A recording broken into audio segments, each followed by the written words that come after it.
오늘도 제가 쓴 책, 복음 세상에서 가장 아름다운 소식, 두 번째 책이죠. 구원이 필요한 사람들 읽어드릴게요.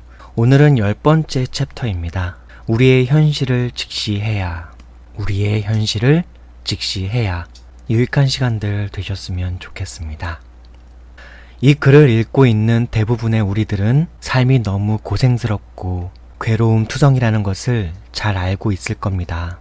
가련하고 불행한 상황에 처해 있는 인생들에 대해 깊이 절감하는 분들일 겁니다. 사망과 죽음의 그늘 아래에서 신음하고 고통하는 시한부 인생에 대해서 슬퍼하는 분들일 겁니다. 네, 이러한 우리에게는 정말이지 이 한스러운 세상과 시한부적 삶을 살고 있는 유한한 삶으로부터 자유케 해줄 도움이 절실합니다. 많은 사람들이 고통을 고통으로, 아픔을 아픔으로 느끼지 못하고 인생의 불행과 비극적 처지를 참담함으로 여기지 않고 그냥 덤덤히 살아가는 것처럼 보이는 것은 허무한 시한부적 유한한 삶을 우리가 너무나 당연스레 받아들이고 있기에 그렇습니다. 그래서 구원이 필요하다고 느끼지 못할 뿐입니다. 또 우리의 거만함과 고집스러운 마음과 교만하고 오만한 마음과 죄악과 세상을 집착하고 그것을 사랑하는 마음이 구원을 향한 우리 영혼의 간절한 갈망을 가로막기에 그렇습니다.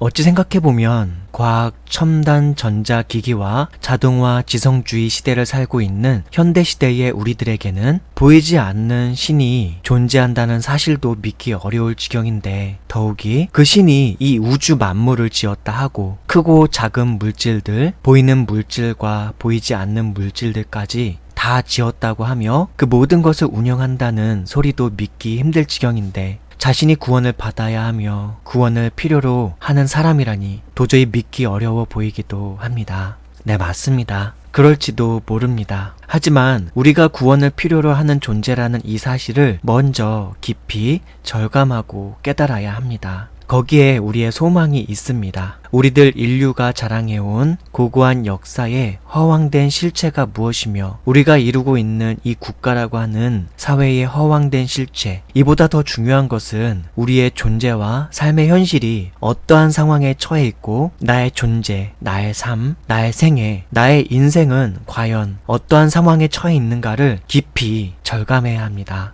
하지만 대부분의 우리들은 이러한 우리의 상황과 나의 처지를 알지 못한 채로 허겁지겁 숨가쁘게 살아가기 바쁩니다. 그리고 길다면 길고 짧다면 짧은 이 인생살이를 찰나처럼 살다가 갑니다. 본래 영원을 준비하며 영원의 복되고 복스런 삶을 위하여 영생의 씨앗을 품고 영원 무궁한 삶으로 부름받기 위하여 태어났음에도 대단히 부질없는 많은 것들에 마음과 몸과 시간을 빼앗기며 살다가 자신의 삶, 자신의 존재의 의미도 모른 채 그렇게 우리는 삶을 마감합니다. 이러한 우리의 처지와 상황을 알지 못하기에 많은 사람들은 만복의 근원이신 하나님을 저버리고 사망이라는 질병을 떠안은 채로 시한부 인생일지라도 쓴 웃음이라도 지으며 그럭저럭 살아내고 있습니다.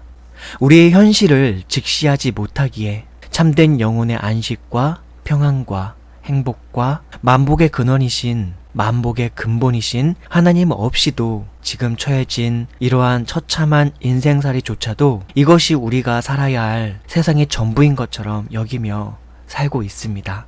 마치 온갖 진수성찬이 차려져 있는 밥상과 바퀴벌레와 구더기와 쓰레기와 오물 덩어리로 꾸려진 밥상이 있는데, 바퀴벌레 밥상이 그나마 먹을 수 있는 최고의 밥상인 것처럼 그렇게 오인하고 있는 것, 그렇게 오해하고 있는 것과 흡사합니다. 하지만 이 세상을 살아가고 있는 대부분의 우리들은 우리의 인생이라는 것이 얼마나 지치고 고단하며 괴롭고 힘들며 헛되고 허무한 것 투성인지를 잘 알고 있습니다. 종종 우리들 중에는 여러 종교와 마음의 우상들에 기대어 허무하고 괴로운 삶에 지친 자신을 붙들어 일으켜보며 자신을 위로하고 격려하려 애써보며 긍정적이고 희망적인 것들을 생각하며 자신의 삶에 의미를 부여하며 자신에게 최면을 걸어보려 애쓰기도 합니다. 하지만 사실 이것조차도 그리 쉽지는 않았을 겁니다.